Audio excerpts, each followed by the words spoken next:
144 मधून सेनेच्या कामिनी शेवाळे यांनीही आपली संपूर्ण ताकद पणाला लावून प्रचार केला। शेवटचे क्षण हे विजयासाठी महत्त्वाचे असल्याचं त्यांनी म्हटलंय।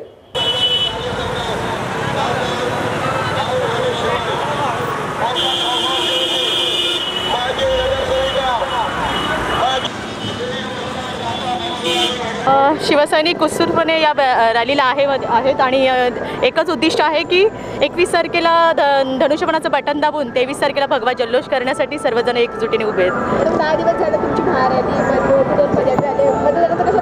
अतिशय चांगला प्रतिसाद आहे, कारण सर्वांना फक्त शिवसेनेचेच राज्य हवं आहे, त्यासाठी सर्वांनी चांगला प्रतिसाद दिला आहे। आज आजचा दिवस आहे प्रचाराचा, आता 23 तास उरले, काय सांगाल? उरलेल्या तासामध्ये संपूर्ण भगवामय वातावरण करायचं एवढंच।